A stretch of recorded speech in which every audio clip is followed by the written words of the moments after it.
তোফাজ্জলকে সবচেয়ে বেশি মারধর করেছেন ছাত্রলীগের সদ্য পদত্যাগ করা উপবিজ্ঞান ও প্রযুক্তি সম্পাদক ও পদার্থবিজ্ঞান বিভাগের শিক্ষার্থী জালাল আহমেদ সহ একদল শিক্ষার্থী। ছাত্রলীগের পদধারী কতিপয় সন্ত্রাসী বর্তমানে সাধারণ শিক্ষার্থী নামে হলগুলোতে অবস্থান নিয়েছে। তারা বিভিন্ন সময়ে মব তৈরি করে আইন নিজের হাতে তুলে নিচ্ছে। চোর সন্দেহে ঢাকা বিশ্ববিদ্যালয়ের ফজলুল হক মুসলিম হলের অতিথি কক্ষে আটকে রেখে তোফাজ্জল নামের এক ব্যক্তিকে পিটিয়ে হত্যার অভিযোগ উঠেছে একদল শিক্ষার্থীদের বিরুদ্ধে। গতকাল বুধবার রাতে কয়েক ঘন্টা ধরে একাধিকবার মারধরের কারণে ওই ব্যক্তির মৃত্যু হয়। নিহত ব্যক্তি মানসিক ভারসাম্যহীন ছিল বলে বিভিন্ন মাধ্যমে জানা গেছে। আমরা বাংলাদেশ জাতীয়তাবাদী ছাত্রদল উক্ত হত্যাকাণ্ডের তীব্র নিন্দা ও প্রতিবাদ জানাচ্ছি। অবিলম্বে দোষীদের বিচারের আওতায় আনার দাবি করছি। অপরাধীরা পালিয়ে যাওয়ার আগেই গ্রেফতারের আহ্বান জানাচ্ছি। অনুসন্ধান ও প্রত্যক্ষদর্শী শিক্ষার্থীদের বরাতে কিছু গণমাধ্যমে আমরা দেখেছি তোফাজ্জলকে সবচেয়ে বেশি মারধর করেছেন ছাত্রলীগের সদ্য পদত্যাগ করা উপবিজ্ঞান ও প্রযুক্তি সম্পাদক ও পদার্থবিজ্ঞান বিভাগের শিক্ষার্থী জালাল আহমেদ সহ একদল শিক্ষার্থী। নির্যাতন করা শিক্ষার্থীদের সবাই ফজলুল হক মুসলিম হলের শিক্ষার্থী। শিক্ষার্থীদের আবাসিক হলে কয়েক ঘন্টা ধরে মারধর করে একজনকে হত্যা করার ঘটনাকে আমরা হল প্রশাসনের চরম ব্যর্থতা বলে মনে করছি। ছাত্রলীগের পদধারী কতিপয় সন্ত্রাসী বর্তমানে সাধারণ শিক্ষার্থী নামে হলগুলোতে অবস্থান নিয়েছে।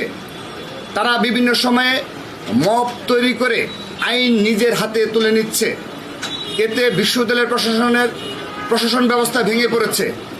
আমরা সাধারণ শিক্ষার্থী নামে সক্রিয় এই মবকে প্রশ্রয় না দেওয়ার জন্য বিশ্ববিদ্যালয়ের প্রশাসনকে অনুরোধ করছি। অন্যদিকে জাহাঙ্গীরনগর বিশ্ববিদ্যালয়ে একজন সাবেক ছাত্রলীগ নেতা শামীম মোল্লাকে পিটিয়ে হত্যা করা হয়েছে।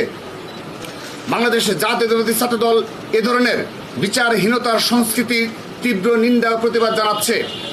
আমাদের দীর্ঘ 16 বছরের ফ্যাসিস্ট বিরোধী সংগ্রাম ছাত্র জনতার গণ আন্দোলনের মূল উদ্দেশ্যই ছিল এদেশ থেকে সকল অন্যায়, দুর্নীতি, অব্যবস্থাপনা, বিচারহীনতার সংস্কৃতি দূরীভূত করা।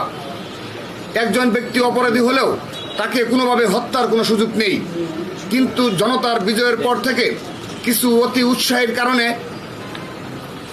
গণমানুষের এই আকাঙ্ক্ষাটি বাধাগ্রস্ত হচ্ছে।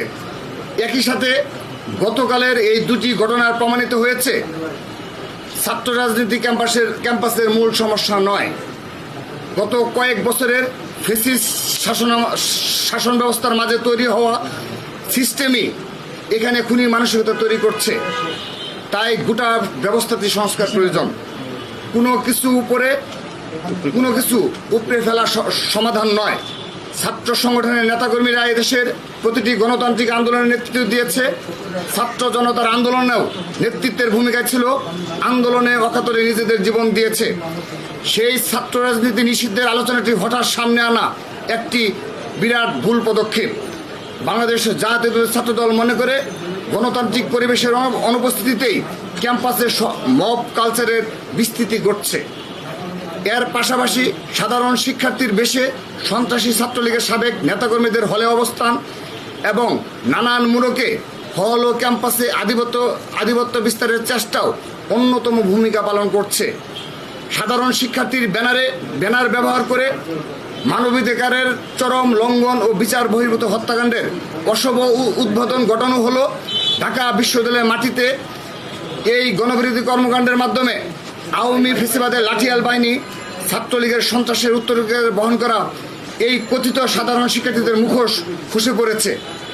সাধারণ শিক্ষার্থী নামধারী এই মহলটি গণ অভ্যুত্থানের মাধ্যমে কথিত ফ্যাসিস্ট ও অন্ধকার শক্তির গোপন তাবেদার। বাংলাদেশ জাতীয় ছাত্রদল মনে করে এদের হাতে ঢাকা বিশ্ববিদ্যালয় তথা সাধারণ শিক্ষার্থীরা নিরাপদ নয়। 5ই আগস্টের গণ অভ্যুত্থানের পর আপনি কি মনে করেন এখন ঢাকা বিশ্ববিদ্যালয়ে ছাত্রলীগ অবস্থান করছে, এটাকে আপনারা বিশ্বাস করেন না? আরেকটা জিনিস, আপনি কি বলছেন যে ছাত্র রাজনীতি অনুপস্থিত থাকার কারণে মবের যে কালচার সেটা শুরু হয়েছে, আপনি কি বলবেন ছাত্র রাজনীতি আবার শুরু করতে চান কিনা? আমি আপনি যেটা বলেছেন সেটাই বলছি। আমরা ইতিমধ্যে কিন্তু লিখিত বক্তব্যে বলেছি ফজলুল হক মুসলিম হল ছাত্রলীগের সদ্য পদত্যাগ করা উপবিজ্ঞান ও প্রযুক্তি সম্পাদক ও পদার্থবিজ্ঞান বিভাগের ছাত্র জালাল আহমেদ এর নেতৃত্বে এই গতকাল ফজলুল হক মুসলিম হলে এই মানসিক ভারসাম্যহীন এই ব্যক্তি তোফাজ্জলকে নির্মমভাবে প্রহারে হত্যা করা হয়েছে। তো এখানে তো প্রমাণিতই হলো যে ছাত্রলীগের যে সাবেক পদ্মারে যারা ছিল তারা পদত্যাগ করে এখন সাধারণ শিক্ষার্থীদের আড়ালে খোলস চেঞ্জ করে তারা এখন সাধারণ শিক্ষার্থীদের ব্যানারে ক্যাম্পাসে যে মানে হলগুলোতে যে অবস্থান করা সেটি নিশ্চিত হয়েছে গতকাল এই হত্যাকাণ্ডের মাধ্যমে। কিন্তু আমরা ইতিমধ্যেই অভিযোগ করেছি এবং আবারও এই টিএসসিতে এই সাংবাদিক সমিতিতে আপনাদের মাধ্যমে অবহিত করতে চাই, আমাদের কাছে তথ্য রয়েছে ঢাকা বিশ্ববিদ্যালয়ের সবগুলো ছেলেদের হলে সবগুলো হলগুলোতে অধিকাংশ ছাত্রলীগের যারা পদদারী ছিল, অধিকাংশ হলের যারা পদদারী ছিল প্লাস ক্লাস কমিটি ছিল, ডিপার্টমেন্ট কমিটি ছিল, সেই কমিটির যে নেতৃবৃন্দ ছিল তারা অধিকাংশই এখন সাধারণ শিক্ষার্থীদের ব্যানারে এই ছাত্রলীগদের পদত্যাগ করে তারা এখন সাধারণ শিক্ষার্থী সেজে হলগুলোতে অবস্থান নিয়েছে। তো আমরা সাধারণ শিক্ষার্থী তথা হল প্রশাসনের নিকট আহ্বান জানাচ্ছি তারা যেন এই বিষয়ে অবশ্যই এই পদক্ষেপ নেয় এবং আমরা বাংলাদেশ জাতীয় ছাত্রদল ইতিমধ্যে পদক্ষেপ নিয়েছি যে আমাদের উপর আপনার মনে থাকার কথা সর্বশেষ যে ঢাকা বিশ্ববিদ্যালয় কমিটি ছিল সুয়েল আরিফ কমিটি, সেই কমিটির উপর যেভাবে নৃশংসভাবে হামলা করা হয়েছে আপনারা সাক্ষী রয়েছেন।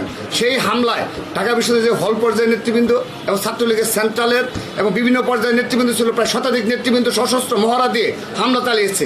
তাদের সকলের নামে আমরা খুব শীঘ্রই মামলা করব।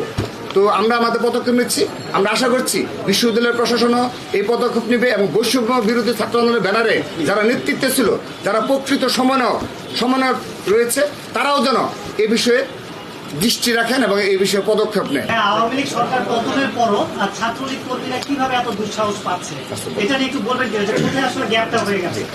দেখুন, আমরা যেটি বলতে চাই সেটি হচ্ছে এখনকার যে আওয়ামী লীগের বিরোধিতা, এটা সেফ কোনো রাজনৈতিক বিরোধিতা আসলে নয়। যারা জুলাই এবং আগস্টে যারা নির্বিচারে গুলিবর্ষণ করে মানুষ হত্যা করেছে, কারা এই হত্যাকারীদের পক্ষে এবং কারা হত্যাকারীদের বিপক্ষে সেটি বিষয়, এবং কারা ন্যায়ের পক্ষে কারা অন্যায়ের পক্ষে, আমরা সেটির একটি লিটমাস পেপার আমরা ধারণ করতেছি।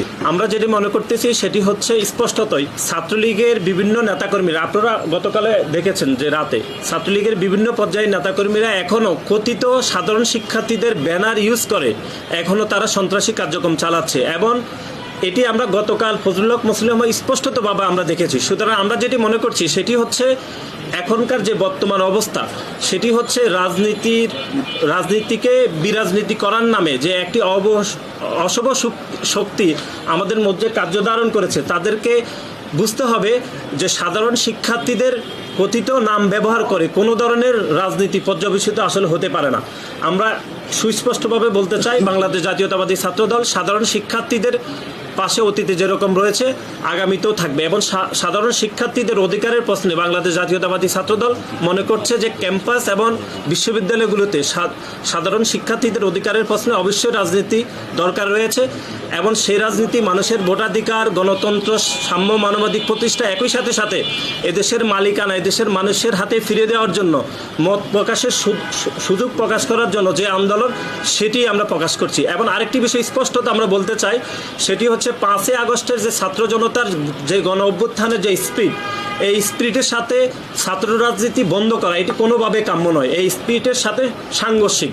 আমরা পুনরায় আপনাদের সম্মুখে স্পষ্টত বলতে চাই, বাংলাদেশ জাতীয়তাবাদী ছাত্রদল সাধারণ শিক্ষার্থীদের প্রশ্নে অবশ্যই ক্যাম্পাসে রাজনীতি যে চালুকরণের বিষয়টি সেটি আমাদের স্পষ্ট বক্তব্য হচ্ছে যে ক্যাম্পাসগুলোতে সাধারণ শিক্ষার্থীদের অধিকারের প্রশ্নে অবশ্যই ছাত্র রাজনীতি দরকার রয়েছে, এবং ছাত্র রাজনীতির নাম করে যেন ছাত্রলীগের কোনো সন্ত্রাসী কথিত সাধারণ শিক্ষার্থীদের ব্যানার ইউজ না করে আর কোনো যেন হত্যাকাণ্ড না পরিচালিত করতে পারে, সেজন্য সাধারণ শিক্ষার্থীদেরকে আমরা সতর্ক থাকার আহ্বান জানাচ্ছি, এবং বাংলাদেশের আপমর জনসাধারণকে আমরা এই উদাত্ত আহ্বান জানাচ্ছি।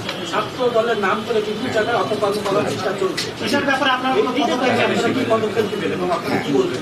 জি, ধন্যবাদ। তো এই ক্ষেত্রে আপনারা লক্ষণীয় বিষয় এবং আপনারা সচেতন রয়েছেন সাংবাদিকবৃন্দ, তো আপনারা লক্ষ্য করে দেখবেন ঢাকা বিশ্ববিদ্যালয়ের সহ আপনি জগন্নাথ বিশ্ববিদ্যালয়, জাহাঙ্গীরনগর বিশ্ববিদ্যালয়, রাজশাহী, চট্টগ্রাম বিশ্ববিদ্যালয় সহ বাংলাদেশের সকল বিশ্ববিদ্যালয় কলেজে, অর্থাৎ সকল বিশ্ববিদ্যালয়ের কলেজে আমরা ছাত্রদল সেই 5 আগস্টের পর থেকে আমরা চেন অফ কমান্ড এত সুশৃঙ্খলভাবে রেখেছি একটি শিক্ষা প্রতিষ্ঠানে এখন পর্যন্ত সামান্যতম নেগেটিভ নিউজ করার মতো কর্মকাণ্ডে ছাত্রদলের একজন কর্মীও সম্পৃক্ত ছিল না, সেটা আপনারা সাক্ষী রয়েছেন। কিন্তু যেহেতু বিগত 15.5 বছর একটা ফেসিস্ট ক্ষমতায় ছিল, সে কারণে আপনি লক্ষ্য করে দেখবেন যে দেশের বিভিন্ন জায়গায় দোকানপাট দখল ছিল, ব্যবসা বাণিজ্য দখল করে নিয়েছে আওয়ামী লীগ এবং যুবলীগের সন্ত্রাসীরা, ছাত্রলীগের সন্ত্রাসীরা।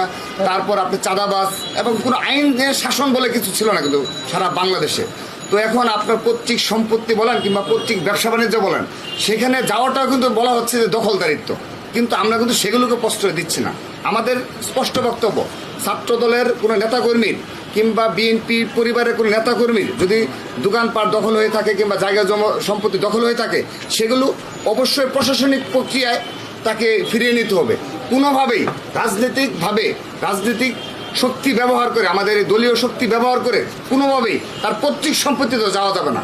সেজন্যে তারপরও অল্প কিছু যারা চেন অফ কমান্ড অনাকাঙ্ক্ষিত কর্মকাণ্ডের সাথে জড়িত রয়েছে, ছাত্রদল কেন্দ্রীয় সংসদ তাৎক্ষণিক ব্যবস্থা নিয়েছে। এবং আমরা অনুরোধ জানাচ্ছি, আমাদের যে দপ্তর সম্পাদকের যে পেজটা রয়েছে ফেসবুকে, সেখানে আপনি গুনে গুনে দেখবেন প্রায় 3 শতাধিক শীর্ষ নেতৃত্বের নামে আমরা ইতিমধ্যে ব্যবস্থা নিয়েছি এবং মামলাও করা হয়েছে অনেক ক্ষেত্রে। সেজন্য আমরা বিশ্ববিদ্যালয়, কলেজ, শিক্ষা প্রতিষ্ঠান এবং সারা দেশের ছাত্রদল একটি সুশৃঙ্খলভাবে তাদের দায়িত্ব পালন করছে। এই হাজার হাজার নেতাকর্মী একটা চেন অফ কমান্ডের মধ্যে রয়েছে এবং আমরা খুবই খুশি যে অতীতে কখনো ছাত্র রাজনীতির এই ধরনের এই বহিষ্কারের দেশ প্রদান এবং চেন অফ কমান্ড আপনি কখনোই লক্ষ্য করেননি।